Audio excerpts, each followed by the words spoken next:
Morning, Your Honor, and members of this court. My name is Laretta Picillo.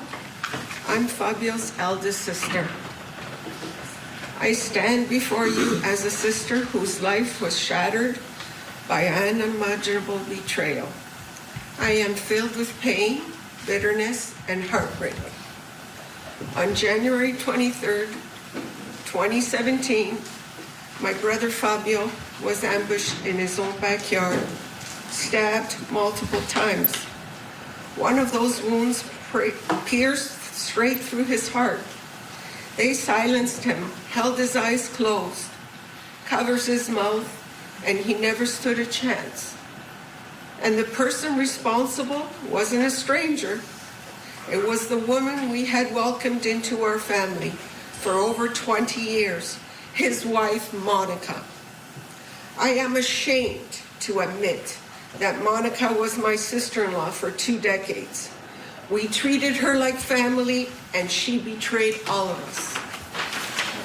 That day, she told Fabio she was going out to get dinner and left the front door unlocked so that her lover and accomplice could enter the home.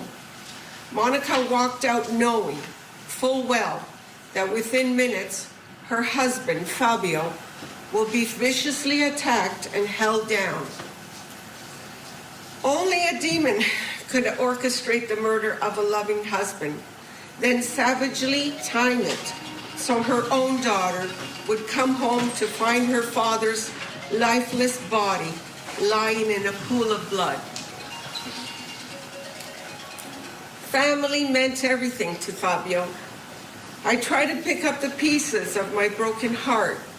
I still can't make sense of it.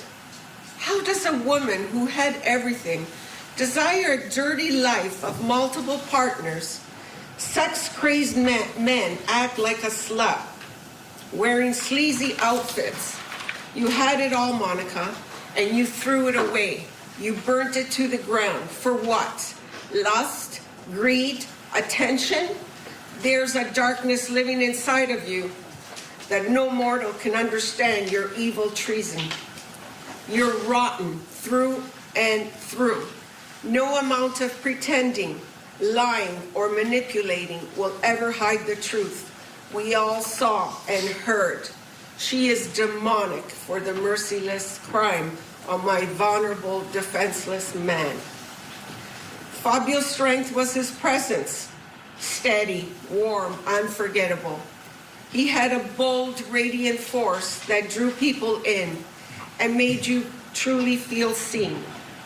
His laughter was the soundtrack of every room he entered, deep, joyful, full of life. You always wanted to be near Fabio, because wherever Fabio was, that's where the party was. I miss him more than I can ever express. I want to thank him for being the greatest brother, the heart, the soul of this family. We will never stop speaking his name. I love my brother Fabio. We share childhood memories and laughter that only siblings who truly adored each other know. I could call him at any time. He'd answer. How are you, my beautiful sister? He would make me laugh. It's all the little things he did that left a mark on my heart for him. And he should still be with us today. My heart is permanently broken. He mentored people across the world. He gave without ever expecting anything in return. I am forever proud of my brother, especially when people from all over the globe share on how Fabio changed their lives, how his kindness, wisdom, and generosity left a lasting mark. As Fabio grew older, he held a broken family together with strength, laughter, and love, never once complaining. My brother was so excited to turn 50 in 2017, and it is agonizing to reminisce of the 50th birthday celebration that never happened. All he wanted was to go to Pebble Beach. How can I ever forget this deceit? How will I ever heal? When will there ever be rest for my heart? I turn to you, Judge Cohen, to facilitate a sentence fit for the monster who took away his right to live. The same woman who sat at our dinner tables, laughed with us at our birthdays and holidays, was the calculating architect of my brother's murder. My heart sank when I came day after day to this courtroom, week after week, afraid to learn that there was an earlier attempt to take Fabio's life on January 22, learning that she was planning on taking his life in a plaza while ordering food for his girls is a visual I can never forget. Monica never displayed an ounce of sorrow or a tear, regret, or responsibility. She sat there with a stupid look on her face and a pout with sheer malice, lips pressed together in a frown, but her eyes gave it all away. I saw arrogance. The prosecution delivered a mountain of evidence, unraveling the truth for the world to see and hear. I was traumatized all over again, day after day, week after week. The chilling truth of the secret life Monica had been living.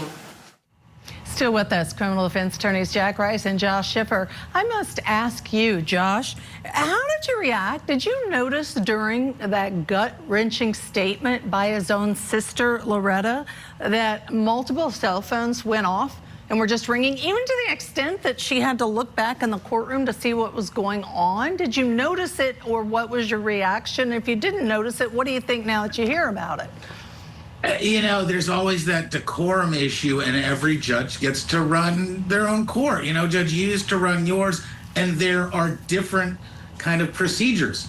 Some judges are really strict and very formal. Some judges less so. I'm just kind of shocked at the carelessness given the gravity of the situation that we're watching. This isn't just every day, you know, this is a workplace. People go every day and you deal with tough stuff. This is one of those moments that everybody understands is serious. You feel it any time you're near a court dealing with something of this gravity.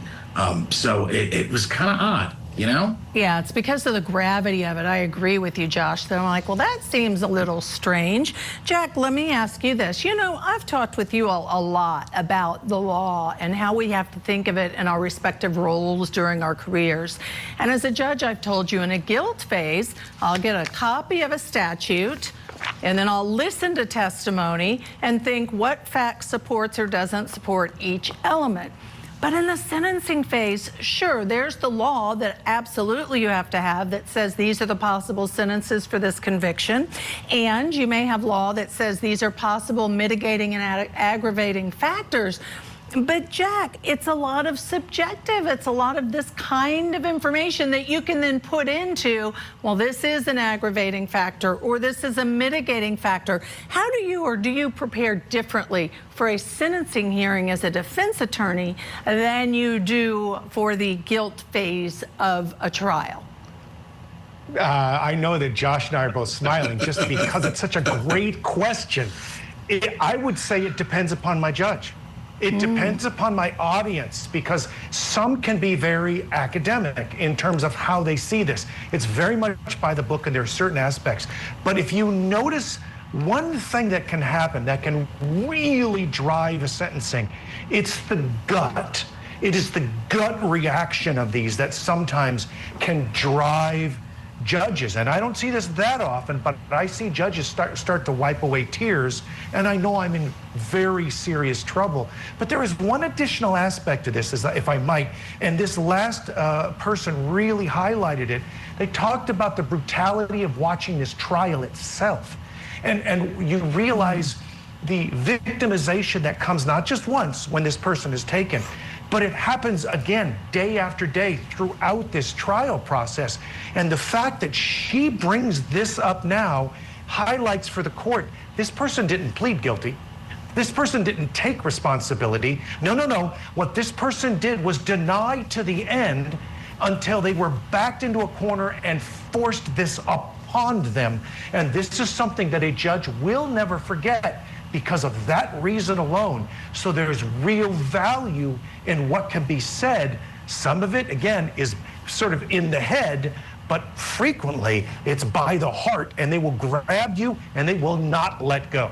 Yeah, it's hard to hear. And Josh, you know, the good point made of actually how long it's been. He was stabbed to death on January 23rd of 2017. In terms of our justice system, I know sometimes murders may get to trial very quickly, some drag out. But overall, to now be at sentencing when this happened in 2017, does that surprise you, concern you, or do you think this is about norm given everything that has to go into our justice system to get to this point? Murder cases are always going to be long, but 2017, you're talking on brushing up next to a decade, and judges who see these calendaring issues and you know really understand better than most why the legal system just drags on and on and on. There are so many outside influences that you can't predict, but then the judge at this point, after a jury has done their job, this is when their personality really gets to come out and their own interpretation and observations manifest in how they get to sentence the defendant. And that's exactly what we see when someone has put up such a vociferous fight. It is always something judges love. Go, fight. Let's have a great big trial. Go stand up for yourself. But if you're convicted, and all that's going to come in. And if you have not appreciated accountability and the value thereof during your fight, it could really goad a judge into hammering you.